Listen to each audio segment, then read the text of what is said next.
Sorry, give me one second.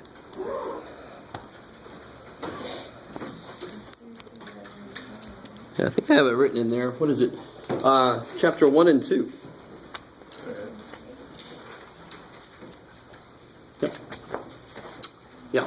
Can you look at ready and one about it? Yeah.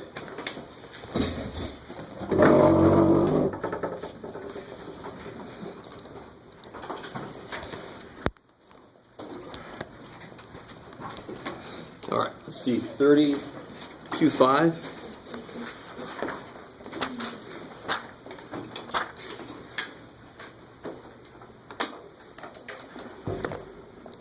Oh yeah. Okay.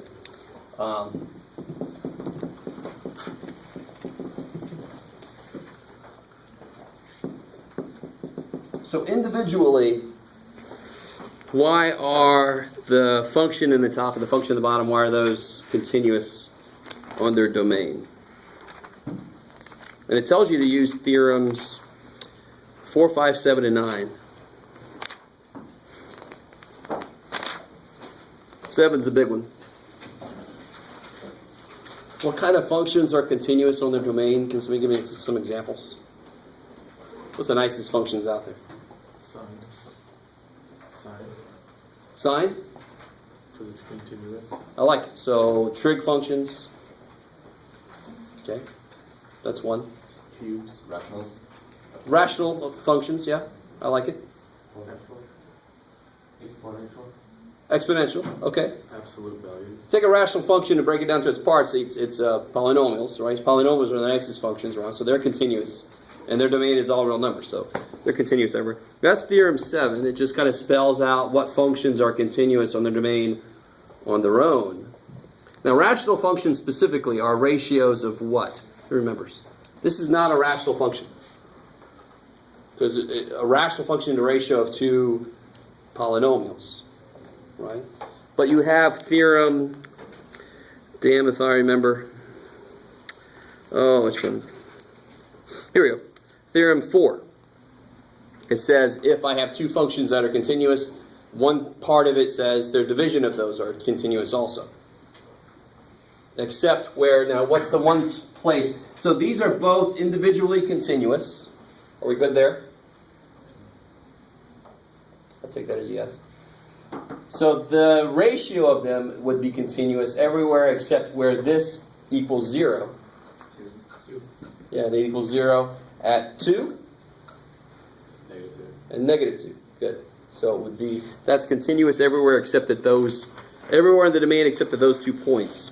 So I think, yep. So 2 and negative 2 are not in the domain of this function. Are you guys with me? Because they make the bottom 0. But this function is continuous even at those 2 points, so obviously continuous if you take those out.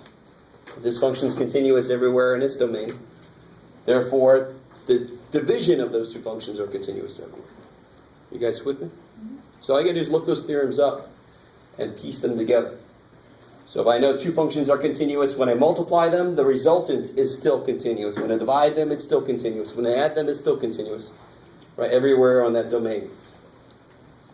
Is that cool? You guys look... Did I fry your brain with that quiz? I'm sorry. Y'all look sort of like... So the 2 and the minus 2 are still included? Whatever you say. Yeah. The 2 and the minus 2 are still included even if we divide both continuous functions? No, this is definitely not in B's domain. But my point was, this guy's continuous even at these points. So he's definitely continuous on the, this guy's domain. Is that cool? So then this ratio is continuous by theorem 4. Okay.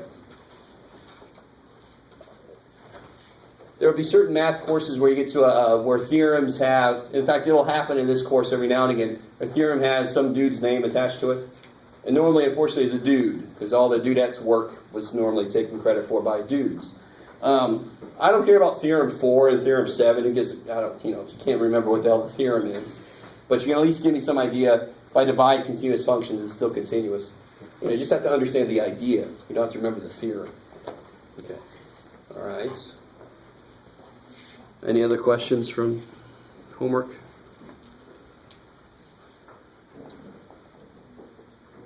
Okay, all right. We're going to continue.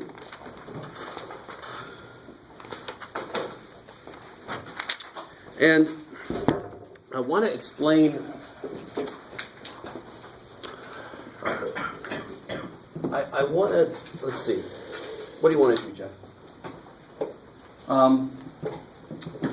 If I said f of x equals 2x, g of x equals x minus 7, and I want to know what f g of 3 is. You guys with me so far? Okay, so what is this really asking me to do? 6 times negative 1. I like it. So, with this kind of problem, it wouldn't make any sense. You could do it one of two ways. You could plug a 3 in there, and then multiply the numbers, right? Which is what most people would do. But can you imagine, what if my problem set looked like this?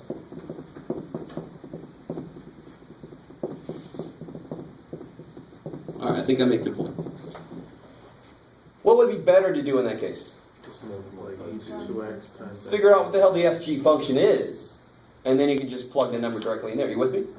So there's a difference between, and this is where me and the book don't agree.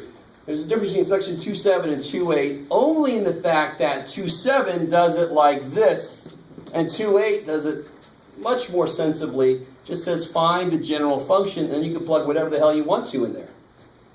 Why find it at a specific point when it's just as easy to get the function itself and then plug whatever point you want to in there? Are you guys semi with me? So here I could figure out what's FG function just by itself. 2x squared minus 14x, right? Multiply those together. And then, of course, I can figure out what FG of 3 is, blah, blah, blah, blah. Right? So section 2.7 sets up how to figure out the slope of a function at any given specific point. And then 2.8 says, well, let's not say a specific point. Let's just keep it x. Because then you can just plug whatever point you want to into it. I would always do section 2.8's method and then just plug in whatever point I want. Why? So I really want you guys on board with me on this.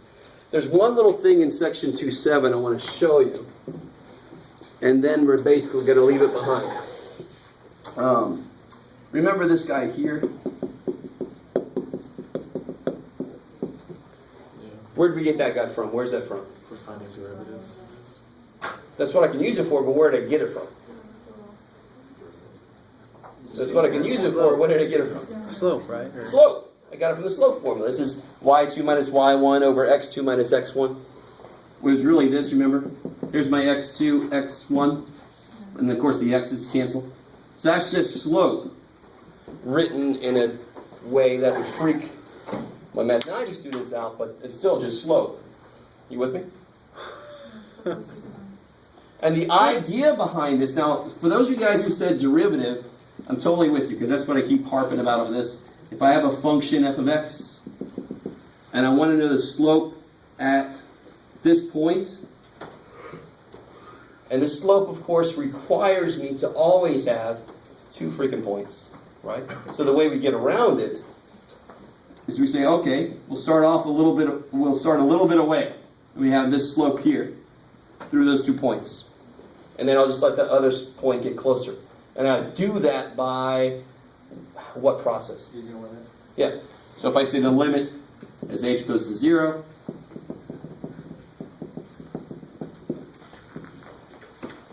and I calculate that, I can figure out the slope at any point. You guys semi with me so far? I can make x whatever I want to, and then I can find the slope. Because I put x here, but that, of course, is not where x is. X is everywhere at once. I just can make it specific later. How we know so far? A kind of a different school of thought that ends up at the same place. And I want to point this out just because the book references this formula, is I can do this instead. So the same kind of thing here. But instead of having the idea be x in x plus h, I can have the idea be this. Now, can somebody figure out... Now, first off, help me... what would the slope function by itself look like? What would m look like? What would the slope Y2 minus Y1. Now be more specific. F of A minus F of X. Let's turn that around. But I agree with you in theory. Over X minus X A. minus A. Officially, it doesn't really matter, but yeah. You guys with me? And then how do I accomplish the same thing we did here? And actually here, I got to be more careful. I made it look a little different. But I wanted the slope at A. So what would I do with X? Get it as close to A as I let X go to A. All right, so I can write the limit as X goes to A of this. And that accomplishes the exact same thing that accomplishes. You stop right there for a sec. How we doing so far? Is that okay? So the book references this one and it references that one. That's classically the one that's used, and I like that one better. But this one works the exact same way. Right? It'll end up, notice what you'll have to kind of do is you have to be able to factor the top. Whereas with the other one you don't. And the top will not always be easy to factor here. So, you know, there's a trade-off. Right? You do long division, but... Alright, so how do we feel about that by itself? Is that cool? So it's a little review of the idea we're desperately trying to get at since freaking section 2.1, which is the slope at a point. There are two kind of different ways to go at it. Mathematically, they both end up in the same place. They both accomplish the same thing. Okay. So I'm going to do a problem two different ways. I'm going to do it the 2.7 way, and then I'll do it the 2.8 way. All right? And actually, I'm just going to give you a full problem. We'll work this together. Let's see. I guess it doesn't really matter. Let me make my own thing up here.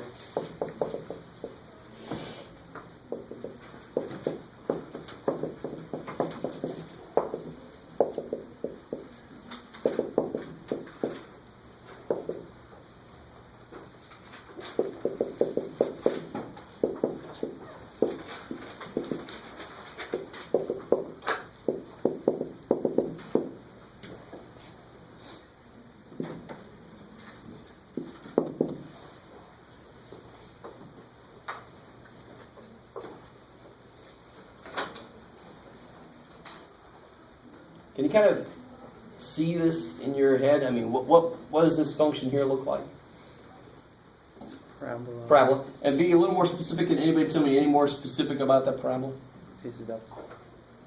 Okay, this opens up. Anything any more specific? It's shifted to the left. Not really quite. It's not. It's a little more complicated than that. But it's actually less if you look at it a different way. What are the intercepts? 0 and 2. 2, good. All right, it's going to open up, so the vertex is going to be in there somewhere. In fact, if I plug a 1 in, what do I get? -1. -1, cool. So if I make my scale that, then I'm golden. All right? So I'm curious about the point 3, 3. So let me just kind of make that happen magically through board magic. Okay. So here's my really ugly looking parabola. So I want to know what the equation of the tangent line at 3, 3. I want to know that equation. And you have to really excuse me for that. It's ugly. But I want that tangent line, the one that just comes in and touches it right at 3, 3, and it goes in the same direction that parabola would go after that. You guys kind of with me? That's the idea. Now, this sounds very much like an algebra problem. Find the equation of a line that goes through the points 4, 7, and 5, 6, right? How do you find the equation of a line? You have to find the slope, and you have to find a point, or a y-intercept. In this case, we have a point, right? So now I got to find the slope, and in one sense, it's really just the next level of that algebra problem. We know how to find a slope now at any point for any function. We do this. So let me show you. Here's section 2.7. Here's what section 2.7 would do. 2.7 would say this. It's not really that. It's the limit as h goes to 0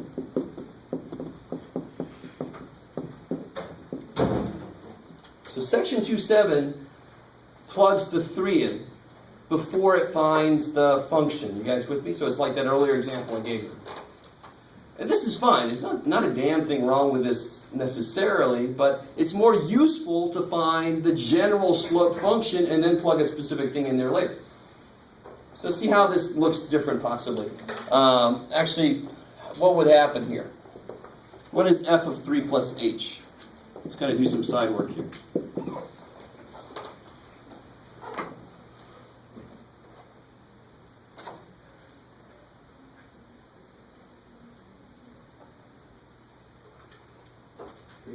Three. What's that? 3. Okay, that's a little freaky. So you got the h in there, so it's not going to come out to be a number, right? But f of 3 plus h would be, just read off to me, minus twice 3 plus h, right? Just plug it in there and then simplify it. This is not a bad idea in general if, figure out what this piece is first, so you don't have it all sitting in there and then plug your result in. It makes it a little easier to keep track if you need to. So then I get 9 plus 6h plus h squared. Minus 6 minus 2h. I like it. So I get 9 plus 4h plus h squared. Oop, I can even make it better. 3 plus 4h plus h squared. Is that cool? Okay. So now I can plug it into my general form. I've got that first piece done. Well, actually up here, this guy. So the limit as h goes to 0 of 3 plus 4h plus h squared minus, what's f of 3? 3. The beautiful thing is already given to you. Minus 3 over h. Your h's kind of cancel at that point? Almost. I mean, first you have to officially kill the 3. And now the h's can cancel, so you get limit as h goes to 0 of 4 plus h.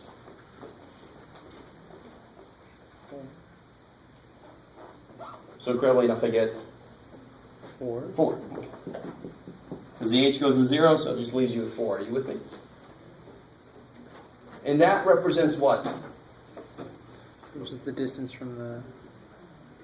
Slope of the tangent line. It represents the slope of the tangent line at that point. Oh. Right? This process, this is the slope, specifically at 3.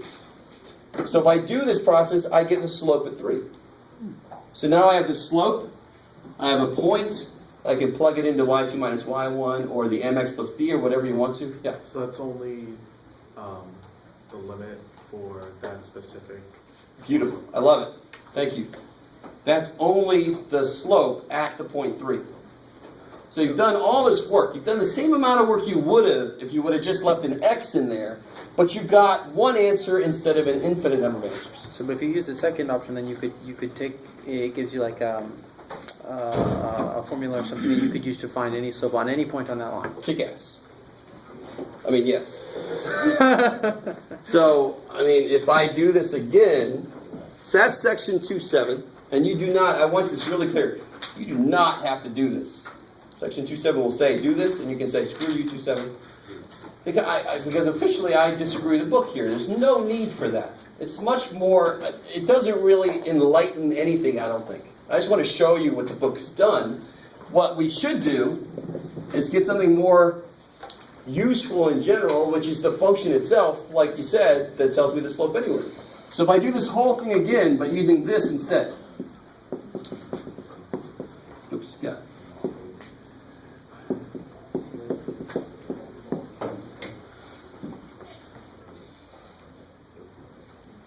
And a real quick side note, do you guys know about Pascal's triangle. good. Anybody know what that's useful for besides an extreme geek who's bored? Expanding polynomials. Expanding polynomials. I love it. So expanding polynomials. So these are the coefficients for x plus 1 squared, for example, would be x squared plus 2x plus 1. Right? And there's a lot more to it, but we're going to see stuff like x plus h to the 4th. And rather than waste time doing it or waste brain synapses memorizing it, you can actually just know this. These are the coefficients I need. And this is kind of cool. Have you guys, anybody studied this before, been showed this in general? You guys? The triangle or the... You're talking about the triangle, you mean? I mean how it's used here. Oh, no. So here's the really cool thing. You ready? These are the coefficients I'm going to use. When I multiply x plus h out, the very first x, that would be x to the fourth, right? And then I'm going to get mixtures of x's and h's. Are you with me? So what happens here is, it's kind of cool. I think of it like I have a full x and no h's. And then they're going to kind of do this thing. Isn't there another method, though, that involves the where you have like the 4 over 0 and then 4 over 1? Yes, that's the same thing. Okay. And that's really what this is. It's this is 4 choose 1 if you know your combinatorics. If you've done any probability or anything. Normally, less people know that, so I don't necessarily talk about that too. But I mean, obviously I don't want to make the triangle down to 30. So I would rather just use 30 choose 1, 30 choose 2, 30 choose 3. That's combinatorics, yeah. So, like, I'm just wondering where you got x plus h. You got from the top, right? When I do this limit process, what's going to happen here? For example, for the function I gave you, it's got a square in it. That's nothing too extreme. Right. But you can imagine I could put a fifth power there. And I'd really rather not FOIL that x plus h to the fifth, write it 5 times, do it. I'd really rather not. And at this level, you shouldn't have to. The more you know, the less you have to do. So here's the idea. Let me get this out there. Oh, I see. It's the army. It's the marker graveyard. So I start off with all x's. Then I go plus, my next coefficient is 4. I got 1 less x, 1 more h. And Then it goes to 6. then they're even. 1 less x, 1 more h. Then 4 again, 1 less x, 1 more h. And then finally 1, and it's all h's. And that's what it would be at the end. And if you had a fifth power, you just go to the next line and do exactly what I just did. Now you can expand that idea for if I had like 3x minus 7 to the 7th power. Just got to be careful about the powers of 3x and the powers of negative 7 and all that kind of shit. But all we're going to look at is x plus h for these. So you just move one more row down than your power? Yeah, so this is exactly the way I always remember it is this row here, this like diagonal tells me the power. So this is the cube, and this is the 4th power, and so forth. Yeah. So this is like the 0 power, and this would be the 1st power. I have 1x and 1, 1. You with me? And then 2nd power, 3rd power. Yeah, cool. If you don't want to do any of that shit, you just take x plus h to the 5th and multiply it out. I'm not going to Stop you. care too much if you want to do that. Yeah. So if we're going to apply to the original problem, we would go to the x power, x to the 2nd power, Yeah. and then Yeah. just multiply everything across. And here it would just be x squared plus 2xh plus h squared, right? Which is what it's going to be when I do x plus h squared. Are you with me? A little bit. Okay. So I hope you realize, for this problem, the square is not a big deal. You don't need Pascal's triangle, you don't need that shit. You can boil it out. But if you get a 5th power here, 6th power, you really don't want to waste your time. You should know a better method, and that's the better method. So here, again, not a big deal here with the squared. We'll get, like I said earlier, x squared plus 2xh plus h squared minus 2 times x plus h. Let me just stop right there. Is that cool? My function is x squared minus 2x. So when I throw an x plus h in, I get x plus h squared minus twice x plus h. Okay. Can you use it again? So the side work here would be f of x is x squared minus 2x. So f of x plus h is x plus h squared minus twice x plus h. Foil that, bam. Distribute that, bam. Is that cool?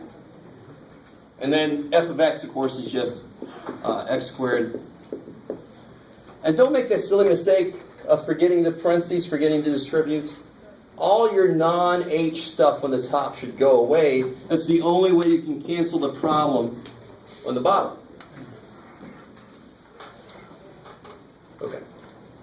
So here, the x squares go away, the negative 2x's go away. I can cancel an h, so I get 2x plus h minus 2h. Yes, sir. Where you can cancel a positive, wait, never mind. Oh, not 2h, sorry. So 1h cancels there, and h cancels there, that h cancels there. Is that cool? Yeah, never mind. Let me stop right there. So you guys have very pained expressions, but you're not saying anything. So right here, I just canceled everything I could. Then I can cancel 1h from everything that's left alive. And now I can plug 0 in for h, and I get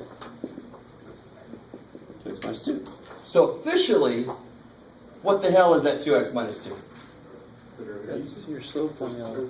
My slope. Are you bringing down? Yes, I am. We'll get there eventually. There's a really beautiful shortcut that some of you guys might be able to see, but we're going to expand on that for chapter 3.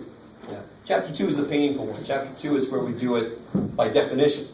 Chapter 3 is where we start doing derivatives by pattern. When you start learning the patterns. I was actually going to ask when we started doing derivatives. Chapter 3, yeah. Because we're achieving that step and that step. So you're cool with everything canceling? Yeah. And then you're cool with, I can cancel an H here, here, and here. That's where the problem cancels. Yeah. See, from the beginning, I can't plug a 0 in because then I get 0 over 0. But there, I cancel the problem. So officially, let me see, I don't think I've had that question answered yet. What is 2x minus 2? Y equals mx plus b. The slope. The slope, which in calculus is which is represented by what symbol? F prime. I love it. It kicks so much ass. And of course, you could also say that's df dx. So That's the that same symbol. So that only works with specific equations. That only works with specific equations then? You can't just do that shortcut across the board and stuff? I mean, if I had something like 7x to the 5th plus 3, I could do the same thing. Yeah. In fact, it works on any function, just some functions are not easy I've forgotten it's not easy to simplify this. For example, very easy one is sine x. If you try to do sine x, you're not going to get very far. But polynomials are easy as hell, and radicals I just conjugate if I need to, and blah, blah, blah. There's a lot that we could do. This always works, but it's not always easy. This is actually relatively easy. Sine would be freaky. Yes, we're going to get there, but we're not there yet. Okay. Are you guys semi with me? So what's the slope, for example, of the function at 5? What's the slope at 5? 8, because we just plug 5 in. 2 times 5 minus 2 is 8. Which again kind of makes sense if you look at my graph. As it goes further out, the slope just keeps getting more and more steep. But of course, I'm only interested in at slope at 3. What's the slope at 3? 4. Remarkably enough, it's 4, which we got here, didn't we? Right? We got it there, and again, the work to get here and the work to get there were the same. Same amount of work. It's just that this is a much more useful result. This result is 4 at the point 3. You're like stuck. This result is, slope everywhere in existence? Okay. So that's much better. I'm trying to make my case here. Yeah. So you don't mind if we use that for 2.7? I do not mind at all. Right. Right? It's awesome. You can do all of 2.7 just doing that, and that makes so much more sense to me. If you like 2.7's approach, not a damn thing wrong with that. Not a damn thing wrong with that. Necessarily. It'll still work, obviously. Alright. So let me give you guys one to try on your own. What would you do if there's a constant? Say again? If there's like a constant on the tail end, what would you do with that? Would that just become 0? Yeah. How do you mean? I'm sorry. Because I can Yeah, then like x 2x squared plus plus x 4x. plus 1. Yeah. The Oh, 1 becomes a 0. let's find out. So find the equation, tangent line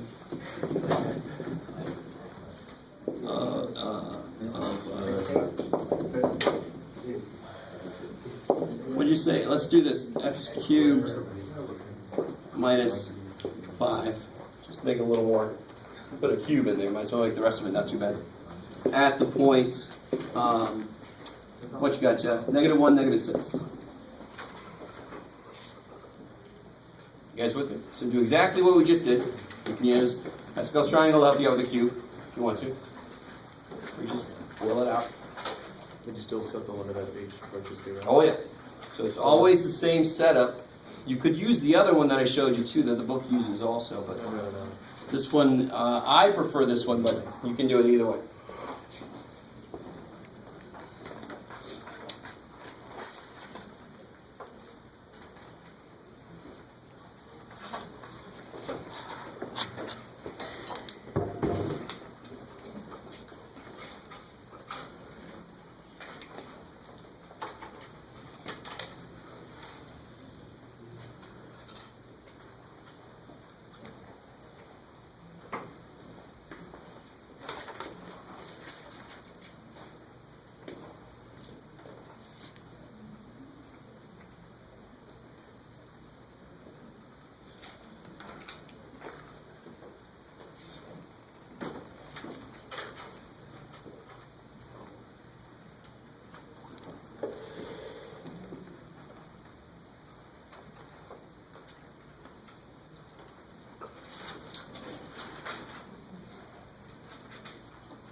Well, h is eventually go to 0. But you're never going to be given a value for h. H is going to go to 0.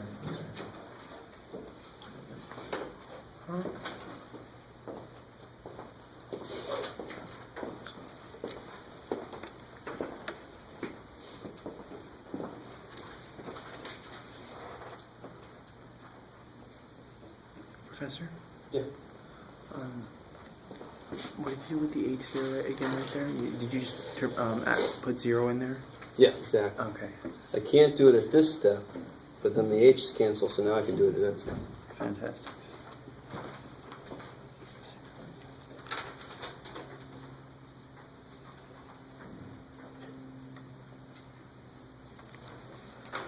Huh.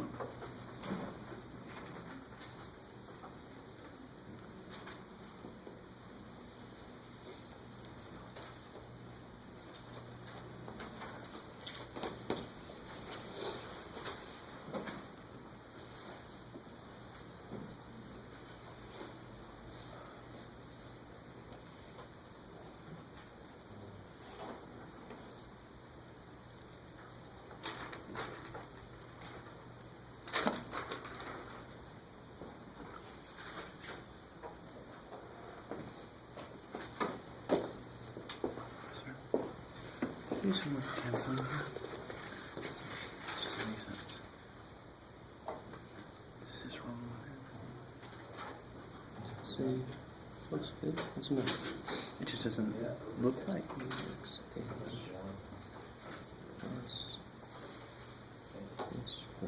All right. Yeah, you're fine. That looks okay. Yep.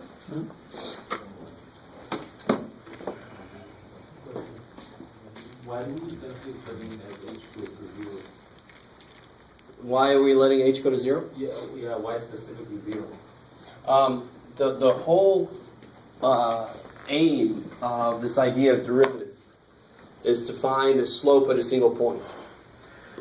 But slope requires 2 points be used, right? So the way around that is to use the idea of limit. Because the limit, so if I have a function and I want the slope right here, at this point x, I start off a little bit away from it, and then I let h go to 0, so effectively that comes closer and closer and closer. So I start with this line there, that secant line, the secant line, the secant line, and I keep coming closer and closer and closer, and the limit that it's there. So are the 2 points I'm using ever right on top of each other?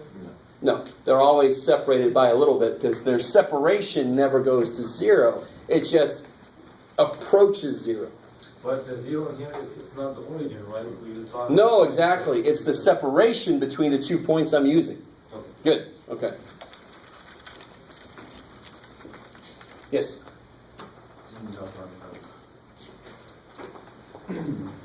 Again.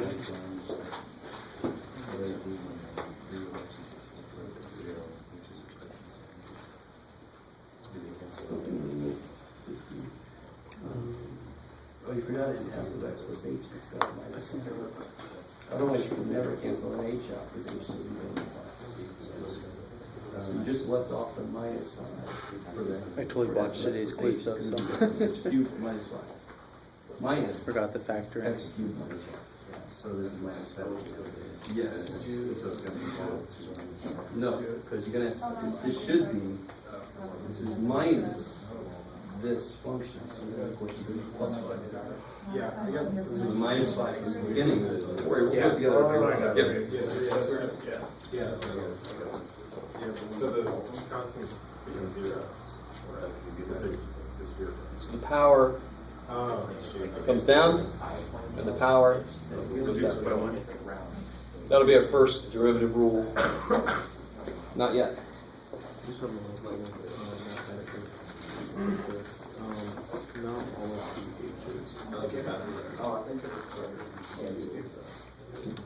Which is fine, because you're letting the limit as h goes to 0, so kill all the h stuff left, because you're going to make h go to 0, so these parts go to 0. So just look at 0. For h.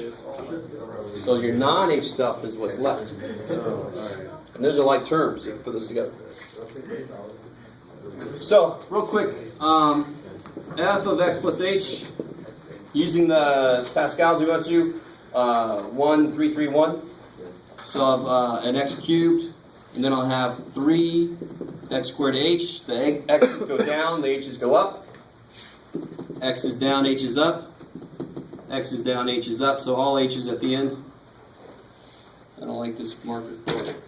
So then we have the limit, h goes to 0, of all this mess, minus x cubed plus 5, right? Got to distribute that negative. Don't let that be a problem at all.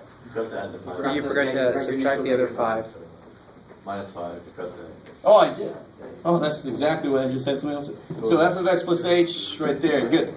Thank you. Minus 5, and then it's minus x cubed plus 5. Thank you. All over h. Thank God, because if that 5 didn't go away, would our h ever go away completely? No. Cool. Sitting there. So that goes away.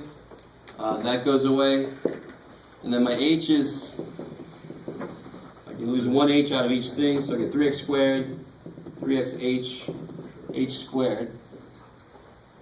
So if I let h go to 0, all I'm left with is 3x squared. Cool.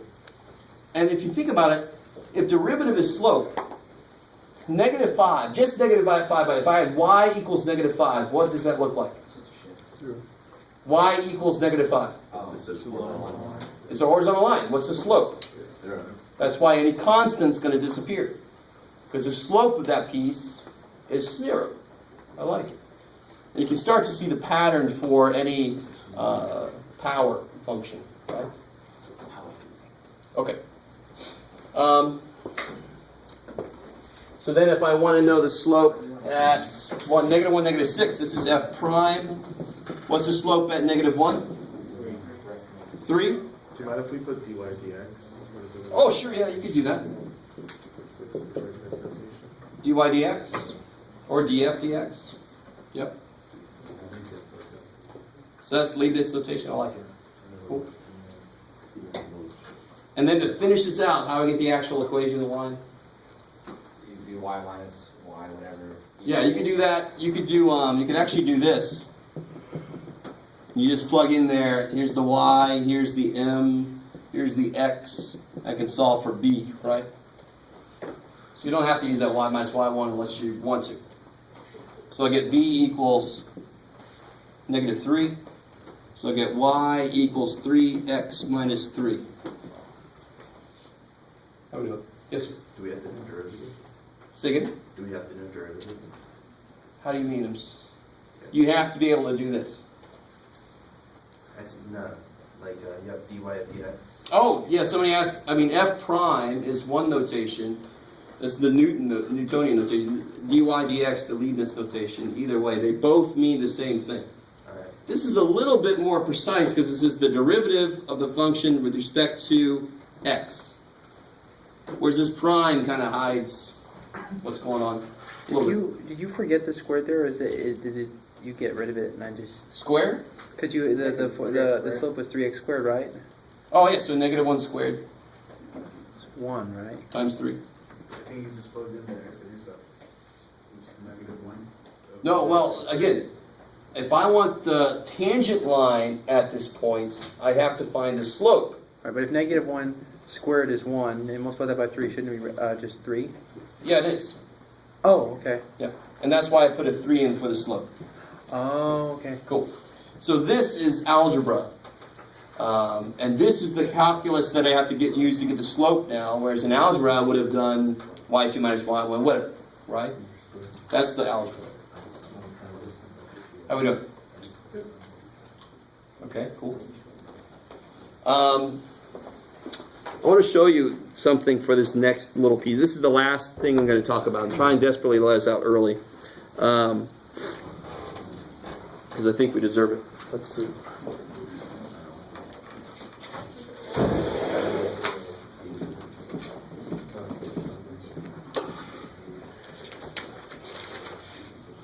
There's still 2A. Say again? There's still 2A. Yeah. Still 2A. So if I have a cubic function, I'm not going to go specific.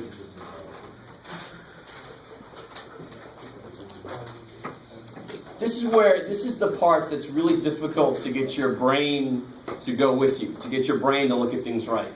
The hell do I mean? This is a graph of f. I want to graph what f prime looks like. You guys kind of with me? So f prime represents the output of f prime is the slope of the original function at those specific inputs. I said that in a very strange way, but are you guys with me? F prime, the outputs of f prime at any input, is the slope of this dude at that input. So the mistake people make, and this is graphing f prime given f. It's very simple to fall into the trap where you just start to kind of follow the function. Because sometimes it sort of does that. But what's true about the slope here?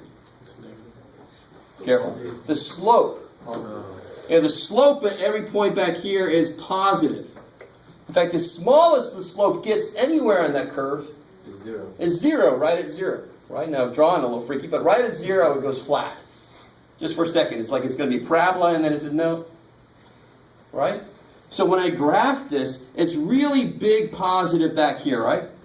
So like, for example, at this input, where should I put a dot representing the value of the slope at that point? Way the hell up here somewhere, right? So, and what's happening as you go around this curve? What's happening to the value of the slope? Decreasing. And right here, that's what I call my anchor point. Right? Wherever the function f of x slopes off, you can automatically put a root there. It's going to be 0 value there. You with me? So wherever the slope it goes flat, I can automatically plot a 0 there. It's going to be 0 slope there. So it starts off really big positive, goes through, starts off really big positive, and then slopes down to nothing. And then what happens after that? It goes up again. It goes up positive. And that's why people start to trace it, because it does, at some point, start to retrace itself a little bit. So why does this make sense? This original one is like an x cubed. The black line I just drew is like a x squared. And what did we just see? An x cubed function goes to something x squared, right? Sweet. So you can kind of check a lot of these things by just making sure that it makes sense. If it starts off with a x squared, your result should be an x, a straight line. That kind of thing. You're with me? Do you have a question? No. Yeah. I didn't understand that last part you said. Shit. Let me do another example, because I have forgotten what I just said.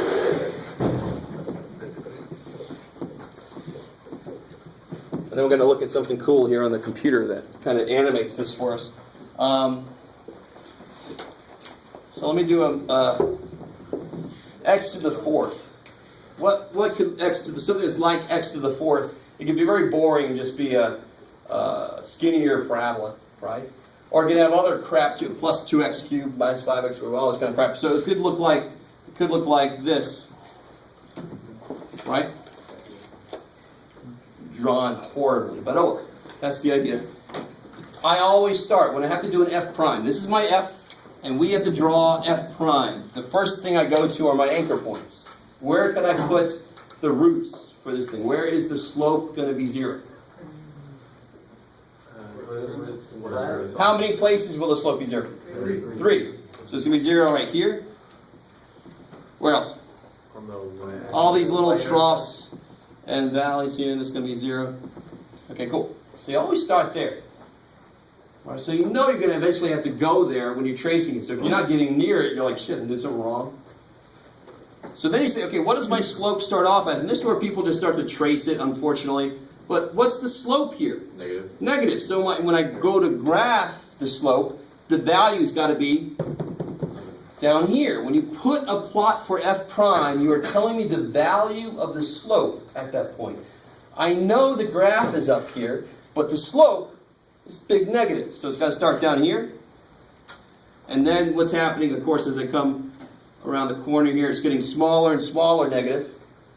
You guys got it with me? Mm-hmm. So it's going to approach 0. And then as I turn the corner here, what's happening? Now it's positive. So now it's sort of like a cube going through here, right? And it's got to hit 0 again here. Now here's the interesting part. It gets more and more positive, and then it gets less and less positive, right? So somewhere in here is a location where it's the most positive in that area. You guys kind of see what I'm saying? Yeah. So if there's a place where this function is the most positive between these 2 points, how does that relate to the black line? It's going to have a peak there. So it would be about where? Then my picture is really, really horrible. But it looks like about somewhere in here. So it's going to have a peak in there, and then it's going to go to 0. You guys kind of see that? So it's building and building, building. It hits a peak, and then it loses it, right? Goes back to 0. How are we doing so far? You guys are like, oh yes, this is awesome. Okay. And so you go around this curve. Does that work for the bottom too? Say again? Does that work on the bottom too? Like if you had a parabola going the other way, would it have a peak going? Definitely. In fact, we're going to see that right now. So as they come down, it starts to go more negative. And somewhere in here, it's got the most negative. And then it becomes less and less and less negative. It becomes 0. You guys see that?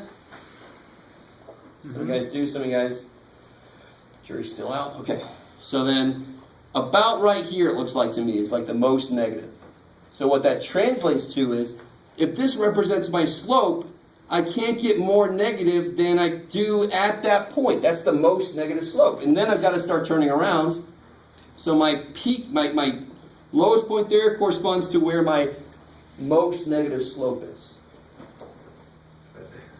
Okay. And then again, now I go turn the corner, become positive, just keep going, and so now this is where it goes like that. So what kind of function is that? X cubed. And I started with a fourth power, and now we kind of know the shortcut.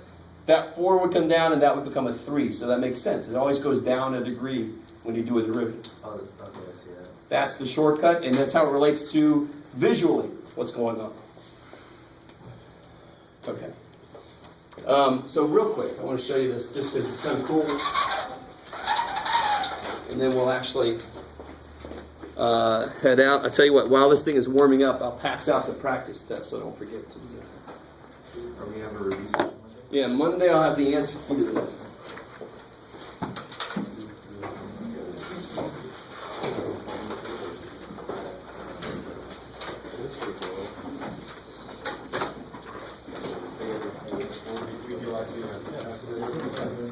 Yes, you'll be allowed to use that. Yes, I promise. The question doesn't need a calculator. Must mean the question I'm going to give you are going to be even harder. No.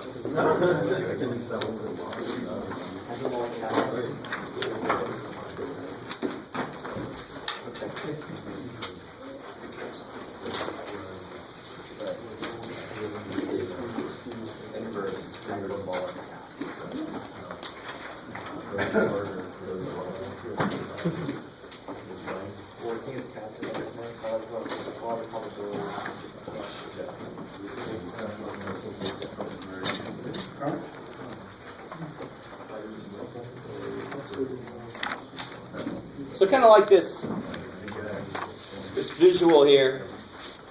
What they're doing is they're plotting a point that represents the actual slope. And you can see them, they're actually doing the work here for what the slope is. They got the little triangle here, and then blah, blah, blah, they get the slope. So they plot what the slope is. The slope is about 7 something. You guys kind of with me? Yes. Delta y or delta x, so it's almost 7. So as I move along here, of course, what's happening to the slope? It's decreasing. The slope is decreasing, right? And so it's coming around this corner. And we hear calculus all the time in the news, like when they say the economy is not, how can I say it? The rate of decrease of the economy is lessening. So the economy is still getting worse. It's just that it's starting to turn that corner, hopefully. You guys kind of with me? So you hear all levels of derivatives all the time in the news without even realizing it's freaking calculus. But they're talking about the rate of change of the rate of change. They're saying it's not going down as much as it was. Oh, thank you.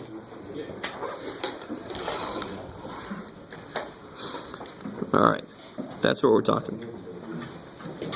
All right. So as you move along, where's this thing going to be 0? The peak. Yeah, right there, all these little peaks and troughs. So as I move along, so it keeps graphing down here what the actual slope is. So the slope is getting smaller. You can see the triangles getting smaller, and then finally it's the 0 there. Now it's down in negative territory here because it's going down. The actual function is positive, but the slope is negative. And that's just the part where your brain just kind of sometimes balks. But we consider the slope is increasing, right, when it starts shooting down?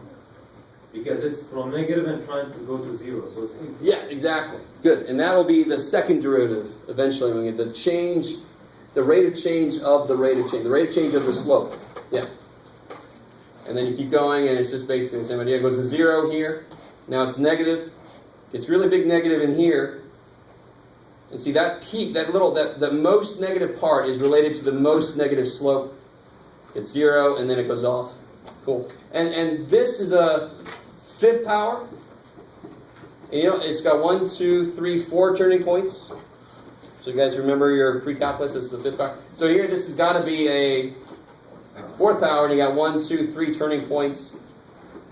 That kind of matches up. So it's a real quick check you could do when you have to do these problems. And there's quite a few of these problems in the homework. So what I'm going to do next time is part of the review, I'm going to bring a little worksheet I used last semester that's got a lot of little functions and just kind of help you, let you guys try some out on your own and make sure everybody's looking at it right. Because it is a situation where your brain's just got to kind of click with it. Any questions about all that?